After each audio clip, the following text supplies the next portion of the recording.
world has ended. That's what it feels like, doesn't it?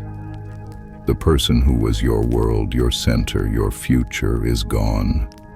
The structure you built your life around has been demolished, and you are standing in the rubble. This isn't just sadness. This is horror. This is the chaos of a city after an earthquake, where nothing is recognizable and the dust makes it impossible to breathe. She left you, and in her wake she left you in ruins. The silence in your home is a roaring monster.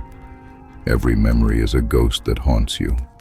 This is a unique and profound kind of pain, a genuine horror that can paralyze a man, making him believe his life is over. But the Stoics, the ancient masters of disaster, would tell you something different. They would look at the rubble not as an ending, but as a foundation.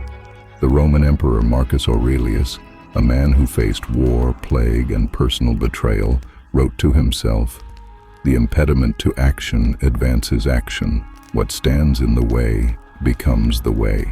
Read that again. What stands in the way becomes the way. That ruin, that soul-crushing horror of loss that you believe is blocking your path forward, that is the path forward. This is the moment your real work begins. This is not about getting over it. This is about building something on top of the wreckage that is so strong, so magnificent, that it honors the ground it was built on. This is where you forge an empire from the ashes of your old life. The Stoics had a term for this, a terrifying and beautiful concept: amor fati, a love of fate. Not just accepting what has happened, but loving it, embracing it as necessary. Why would you love this pain? Because this pain is the fire that will forge you. This horror is the chisel that will carve you into the man you were always meant to become. The man you were before was dependent on something external for his happiness. His peace was fragile, held in the hands of another person.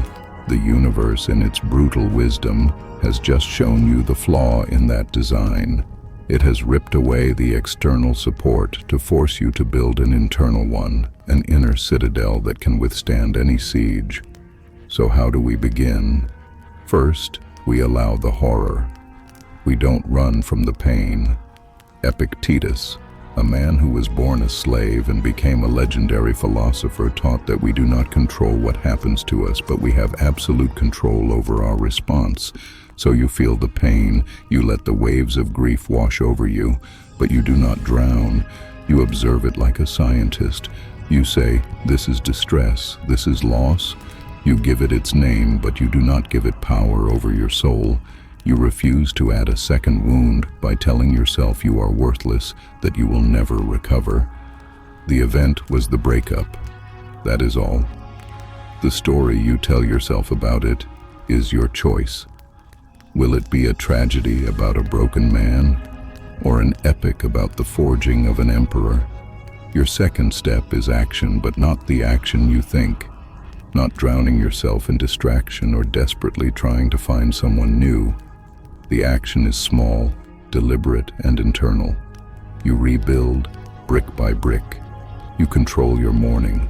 You get out of bed the moment the alarm sounds. You make your bed. You exercise. You read one page of a book. These are not just tasks. They are declarations of war against chaos. Each small act of discipline is a brick laid in the foundation of your new empire. You are telling the universe that though your city has fallen, its ruler remains. You are reclaiming your will. The third step is to find your purpose, a purpose that is entirely your own. What was the mission you abandoned? The skill you wanted to learn? The business you dreamed of? The chaos of the breakup created a void. Nature abhors a vacuum. Fill it with your own purpose, a purpose so compelling that it pulls you forward. This is your new northern star. Your life is no longer about us. It is about your mission. This is what it means to build an empire from the ashes. You are not erasing her. You are not forgetting what was. You are taking the plot of land where your old life stood, a place of shared memories and future dreams, now scarred and burned.